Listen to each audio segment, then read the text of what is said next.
შემოგვერთდა ფილოლოგიის დოქტორი, თბილისის სახელმწიფო უნივერსიტეტის პედაგოგი, თბილისის პირველი ექსპერიმენტული საჯარო სკოლის ქართული ენისა და ლიტერატურის მასწავლებელი ქალბატონი ნანა ქირია და სტუმართან ერთად ვისაუბრებთ რა თქმა უნდა წმინდა გრიგოლ ხანძთელის შესახებ, მისი პედაგოგიური ღვაწლისა და მოწაფეებზე ზრუნვის შესახებ. დილამშვიდობის ქალბატონი. დილამშვიდობისა, მოგესალმებით, მივესალმები სრულიად საქართველოს, ულოცავ დღევანდელ დღეს ძალიან დიდი მოღვაწის ხსენების დღეს. თქვენც გილოცავთ. ქალბატონი ნანა, როგორც უკვე აღნიშნე, უნდა ვისაუბროთ წმინდა გრიგოლ ხანძთელის შესახებ, როგორც აღმზრდელი, როგორც სულიერი მოძღვარი, როგორც მასწავლებელი, პედაგოგი, მათ დამოკიდებულების შესახებ მოწაფეების მიმართ, როგორი იყო იგი მოწაფეებთან ურთიერთობაში, თქვენ წიგნის ავტორიც ბრძანდებით გრიგოლ ხანძთელის შესახებ წიგნი გაქვთ გამოცემული და მის შესახებაც აუცილებლად უნდა ვისაუბროთ. და თქვენ როგორც პედაგოგი, თქვენი დამოკიდებულება და რამდენად ითვალისწინებთ და ზოგადად რამდენად უნდა გაითვალისწინოს პედაგოგმა გრიგოლ ხანძთელის მიდგომა მოწაფეებისადმი. აი, ნამდვილად გასათვალისწინებელია, მე როგორც პედაგოგი სკოლაში შესვლის პირველი დღიდანვე, უფრო ზუსტად როცა უნივერსიტეტის სტუდენტი ვიყავი, აი მეორე კურსზე რომ გადავედი, მაშინ დავიწყე ჩემს პედაგოგებთან, არაჩვეულებრივი პედაგოგები მყავდა, ქალბატონი ლაურა გრიგოლაშვილი, ბატონი გრივერ ფარულავა და გაგუზარდეს ჰაგიოგრაფიაზე, სრული ამ სიტყვის მნიშვნელობით შეიძლება ვთქვა და მეორე კურსზე ვიყავი, როცა დავიწყე გრიგოლ ხანძთელის ტექსტზე მუშაობა. ეს ეხებოდა კომენტირებას, თითქმის იმ პერიოდში არ იყო ესეთი კომენტირებული ტექსტი, შესწავლა კომენტირებულად ტექსტებისა. ეს მოიცავდა არა მარტო შინაარსობრივ მხარეს, არამედ ბიბლიური პასაჟების განმარტებას და ამით ძალიან დატვირთულია ეს ტექსტი. გიორგი მერჩულე იცნობს თან ძალიან კარგად, როგორც ძველი აღთმის, ისე ახალი აღთმის წიგნებს. და აი ამ კუთხით იყო ჩვენი კვლევა. შემდეგ გეოგრაფიული ადგილები, რომლებიც მრავლად გვხვდება ამ ტექსტში, სრულ ტექსტს გულისხმობ. სკოლაში შედარებით შემცირებული ტექსტი გვაქვს. ასევე ისტორიული პირები და თვითონ ენა, მწერლის ენა, გიორგი მერჩულის მწერლის ენა. ესე მოგეხსენებათ ჩვენი ქართული თან ძველი ქართული ლიტერატურის ღირსება ის არის, რომ ის არ მომკვდარა. კარგი მკითხველი, გონიერი მკითხველი ლექსიკონის დახმარებით, მაგრამ თავარი აზრის გაგებას ნამდვილად შეძლებს და ასეთია გრიგოლ ხანძთელის ტექსტის. მთელი პასაჟები არის ტექსტში, რომელიც აი როგორც პოეზია, ისე იკითხება, ლექსივით იკითხება. რაც შეეხება წმინდა მამა გრიგოლ ხანძთელის აღმზრდელობით ფუნქციას ტექსტში, ეს მართლა მისაბაძია და მნიშვნელოვანია. ყველა დიდი გენიოსი იქნება ბრძენი თუ ვინც არ უნდა იყოს, პედაგოგი გახლავთ, ამაში დამერწმუნებით ალბათ და აი მამა გრიგოლის პირველი ნაბიჯი, როცა მან თანამოღვაწენი გაეჩინა დედისდისწული საბა, იშხნის მეორედ მაშენებელიო, ქრისტეფორე კვირიკეთის მაშენებელი, თეოდორე ნეძვის მაშენებელი, აი იქიდან იწყება, როგორ შეკრა ეს 4 სული, როგორ 4 სხეული, როგორ შეიკრა ერთ სულ და ერთ ხორცს და დაადგნენ იმ გზას, რომელიც არც კი იცოდნენ და უფალი მიუძღოდა მათ. რა პერიოდია ეს? უმძიმესი პერიოდი საქართველოს ისტორიაში, როცა უდაბნოდ დაუსახლებელ ადგილად არის ქცეული ტაო-კლარჯეთი, აი არაბობის შემდგომ. აქ იწყებს სწორედ იმ საქმიანობას, რომელიც აუცილებელი იყო ქართული კულტურისთვის, აღმშენებლობით საქმიანობას. გრიგოლ ხანძთელი არის ძალიან დიდი ორგანიზატორი, უნარია ეს. რაც შეეხება სულ მინდა გამოვყო მისი დამოკიდებულება მოწაფეების მიმართ. პირველი შემთხვევა არის ასეთი გრიგოლ ხანძთელის მოწაფეები, თეოდორე და ქრისტეფორე გაიპარებიან აფხაზეთს, დასავლეთ საქართველოს. აი სულ ვადარებ ხოლმე დღევანდელი კარგი კლასის ხელმძღვანელივით, მაშინათვე ნაბიჯ-ნაბიჯ გაყვება, კითხვა-კითხვით ჩადის აფხაზეთში.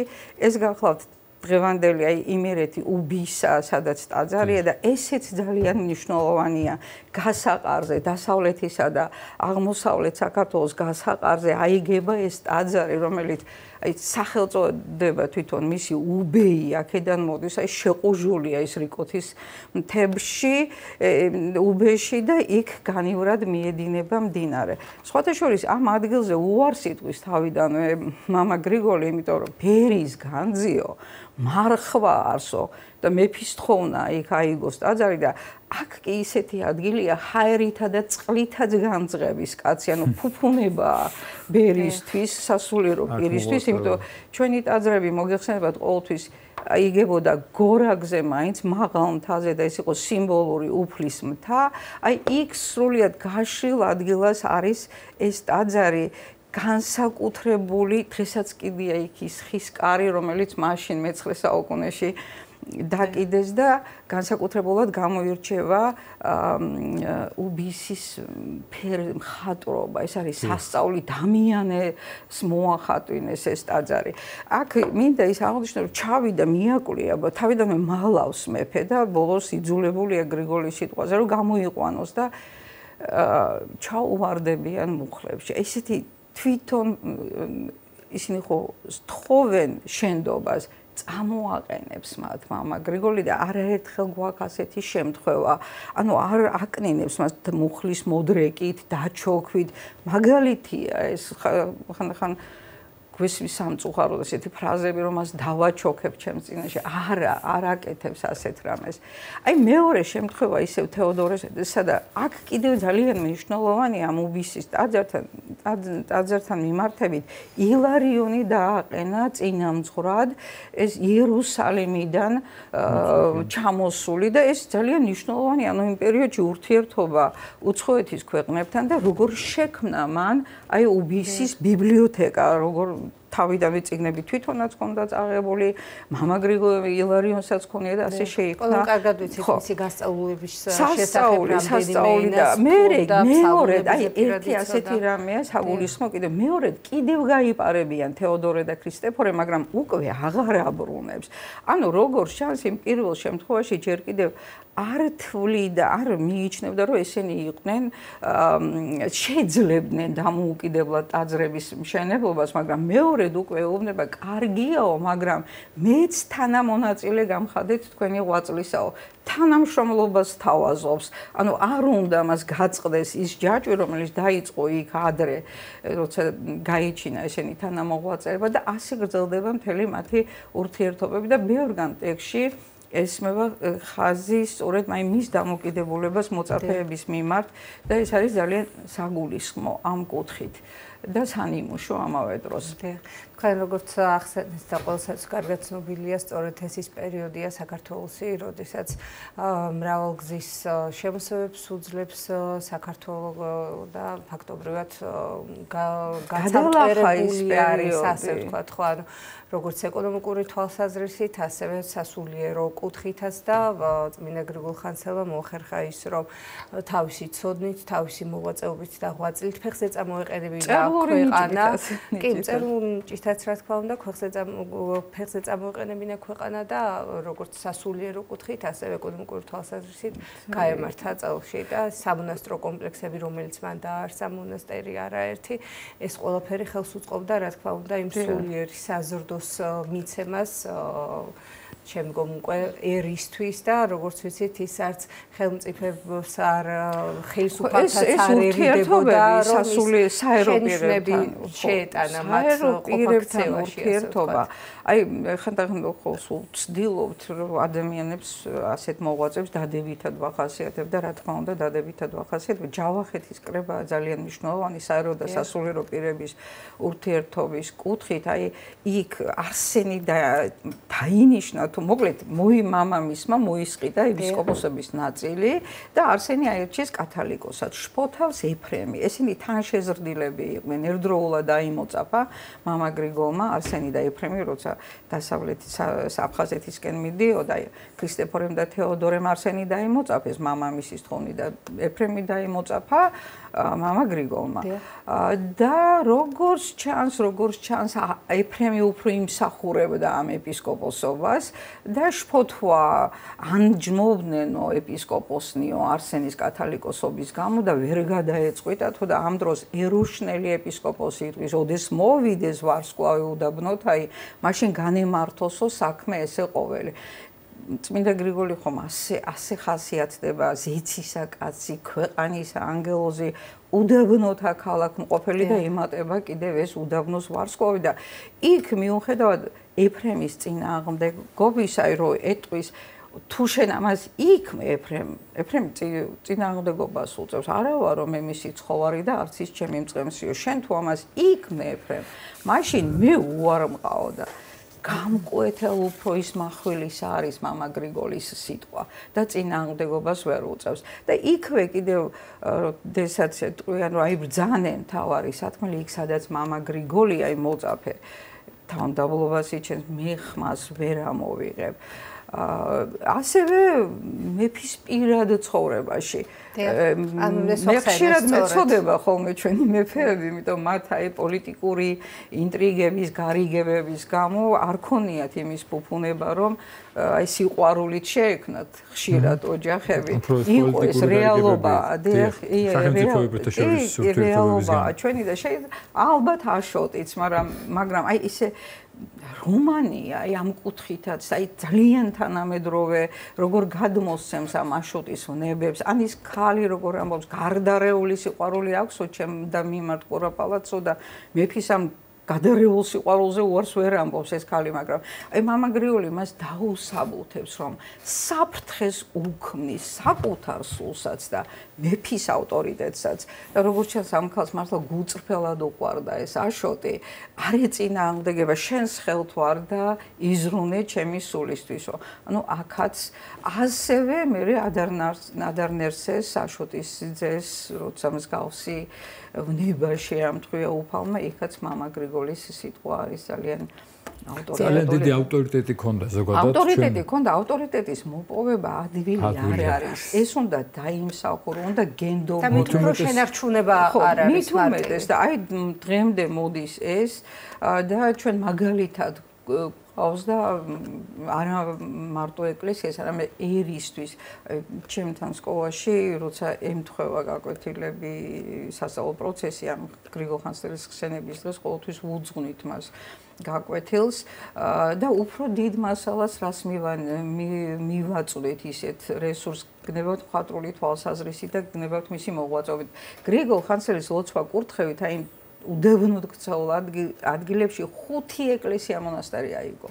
სულ 12 ააგეს იმ პერიოდში და ამ 5-დან 2 არის დედათა მირე და გუნათვეს ვანი და 3 არის უდაბნოში ხანძთა შატბერდი, რომელიც შეანაწევრა მამა გრიგოლმა და თვითონ განაგებდა მიდი მოდიოდა ამ ორ ტაძარს შორის და ის უბისა კიდევ იქ დასავლეთ საქართველოში ერთგვარი ერთიანობის სიმბოლო გახლავთ.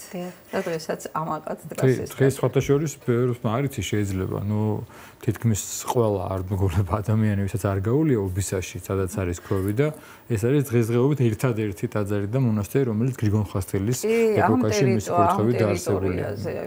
თქვენთან გულისხმობ ცხადია, თორემ ეხლა დაუკლარჯეთზე ეს ცნობილია. იქ ძალიან ბევრია და გულდასაწყვეტია ეს ხანძთა ღაღადებს დახმარებას და ის მინდა როგორც იშხანი განაახლა საბასთან ერთად მამა გრიგოლმა ხილვა ქონდა ამაზე დიდებული როცა ის კონსტანტინოპოლიდან ბრუნდებოდა და იქნებ ეღირსოს ხანძთასაც აღდგენა ეს ღაღადებენ ეს თითქმის ნანგრევად ქცეული ხანძთის კედლები. გავუტევნა ვისაუბროთ იმ შესახებაც თუ რატომ არის აუცილებელი რომ ჰაგიოგრაფია შეისწავლებოდეს ეს ნაწარმოებები ეს ნიმუშები და რას აძლევს ეს მომავალ თაობას და როგორ იზრდება როგორც სულიერად ასევე აზრობრივად როგორ ყალიბდება მოსწავლის სოფხედველობა როდესაც ეხება ჰაგიოგრაფიას. ეს იგი რა რეფორმაც არ უნდა ჩატარდეს განათლების სისტემაში ეს ტექსტები უნდა დარჩეს. ეს მე-5 საუკუნიდან ვიწყებთ ქართული ლიტერატურის შესწავლას. ეს არის ჰაგიოგრაფია, სასულიერო მწერლობა, მაგრამ ჩვენი ჰაგიოგრაფიის ღირსება სწორედ ეს არის, რომ მხატვრული ლიტერატურის შესწავლას ვიწყებთ მე-5 საუკუნიდან. აი ეს ლექსიკა უმდიდრესი ქართული, რომელიც ჩვენ გვხვდება ჰაგიოგრაფიულ ტექსტებში, აზროვნება, მსოფლმხედველობა, ამაზე უნდა დაეშენოს შემდეგ მთელი ჩვენი ლიტერატურა ეს იქნება აღორძინების ხანის ლიტერატურის ყავსანზე არაფერს არ ვამბობ, აღორძინების ლიტერატურა, მე-19 საუკუნის ახალი უახლესი და დღეს გარდამავალი. აი ეს ჯაჭვი ვერ გაწყდება, ეს არის 15 საუკუნოვანი მთლიანობა, რომლის წყვეტა არ უნდა მოხდეს და ალბათ არც მოხდება, ყოველთვის იქნებიან ჩვენ სისტემაში ისეთი ადამიანები. დამოკიდებულებაც როგორი არის თვითონ მოსწავლეების მხრიდან, როდესაც თქმა უნდა უჭირთ, მაგრამ უნდა მოიძინოთ, ჩვენს გვიჭირდა, ყველას გვიჭირდა და ეხლა მით უმეტეს მეტი რესურსია, რომ მოსწავლეებს გაუადვილდეს. ადვილი ნამდვილად არ არის, რაღაც თვით მასწავლებელზეა დამოკიდებული და კლასზე. არა, როგორი კლასი დაგვხდება, ეხლა ესეც ვთქვათ, რომ ყოველთვის ერთნაირად ძლიერი კლასი არ გვხდება, უნდა მოვარგოთ ეს ტექსტი მოსწავლეების საჭიროებებს. ეხლა რთულია, რა თქმა უნდა, მაგრამ შეიძლება ადაპტირებულად მივაწოდოთ, რაღაც მონაკვეთები ამოვარჩიოთ და ალბათ არის რომ დაინტერესდეს. ინტერესი არის, ვინც არ უნდა თქვას, უჭირთ კიდევ ერთხელ ვამბობთ, არ არის მარტივი, მაგრამ ამ ლიტერატურას ხელს ვერ ვკრავთ, იმიტომ ეხო გეუბნებით სასულიერო ლიტერატურა, ამავე დროს მხატვრული ლიტერატურა, ჟამსა ზაფხულისასა, ცეცხლებს შემწველი მხურვალება იმ ზისა იაკობ ხუცესი გეუბნება, პოეზია. ან როგორ ახასიათებს ხოლმე ხანძთის ბუნებას თვითონ მამა გრიგოლი, ან ის ლოცვა ბოლოს რომ დგას, ეთხოვება შატბერტს 102 წლის გრიგოლ ხანძთელი, მისმა მოწაფეებმა უნდა დააბრუნონ ხანძთაში, იმიტომ მოვიდა ჟამი და გრძნობს ამას. როგორ ეთხოვება, აი წარმოიდგინეთ უფლის მთაზე, გრიგოლმა ხომ უწინამძღვრა ბერთას აქორწინე კრებულს, აღასრულა სრბაი, განამრავლა ტალანტი, სიბრძნისაი და ის აღორძინდი შატბერდო მართალია გეთხოვები სახითა, პირითად ვეღარ ნახავს 102 წლის კაცი, ვეღარ დაბრუნდება, მაგრამ მისი ღვაწლი ხომ რჩება გაერთიანა მან ეს და ეს მოწაფეები როგორ ეთხოვებიან შემდეგ კიდევ ერთხელ. იგივე გლოვის უამრავი აშოტს როგორ გამოიტირებს, როცა ბრუნდებიან კონსტანტინოპოლიდან და გაიგებს აშოტის მოკლის ამბავს, აი როგორ გამოიგლოვებს. ჰოი, ხელმწიფეო, ხა ეს ქართულებში არის ეს გლოვის ახასნაირი ფორმა და აი ეს აი მამაკაცის სიტყვები, რომელიც თავიდან ბოლომდე გივლის და ესეთი სადაითმე საით მოგელოდი აღმოსავლით თუ დასავლეთით სამხრეთით თუ ჩრდილოეთით ანუ აშოტ კურაპალატი დაწყებულია უკვე გაერთიანების პროცესში რომელიც მე აქეთ სრულდება დიდი გამარჯვებით დავითის გამარჯვებით, დავითის რომელმაც ერთი გოჯი მიწა არ დაკარგა, დაკარგული ტერიტორიები რომ შემოიერთა და ხანძთელი არ იქნებოდა აღმაშენებელი. თავისთავად ოქროს ხანას შეუწყო ხელს და ჩამოყალიბება საძირკველი არის. ჩვენი მეცნიერები ბრძანებენ რომ აი ტაო-კლარჯეთის სალიტერატურო სკოლამ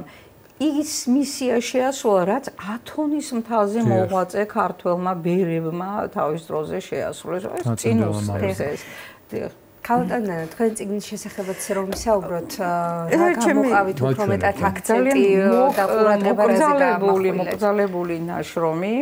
ეს გახლავთ გრიგოლ ხანძთელის ტექსტი და თან ახლავს ადაპტირებული ტექსტიც. განმარტებულია, როგორც გითხარით, ბიბლიური პასაჟები, ყველა რა თქმა უნდა, იმიტომ ძალიან დიდია მოცულობით. აქვე არის ისტორიული პირები, გეოგრაფიული ადგილები, რომლებიც დღეს შეიძლება მივიწყებულიც არის და არის ალბათ მივიწყებული და შეძლებს ამებ ეს არის განმარტებული და ახლავს მცირე სამეცნიერო ნაწილიც. რომლის გავრცობის სურვილი ნამდვილად მაქვს და აი ასეთი წიგნები ალბათ შეეშველება და ეხმარება ჩვენს მოსწავლეებს და პედაგოგებს. ძალიან დიდი მადლობა მობრძანებისთვის ქალბატონო საინტერესო საუბრისთვის. თქვენ კი შეგახსენებთ რომ სტუდიის სტუმარი გახდათ ფილოლოგიის დოქტორი, თბილისის სახელმწიფო უნივერსიტეტის პედაგოგი, თბილისის პირველი ექსპერიმენტული საჯარო სკოლის პედაგოგი, ქართული ენისა და ლიტერატურისა ქალბატონი ნანა ქირია.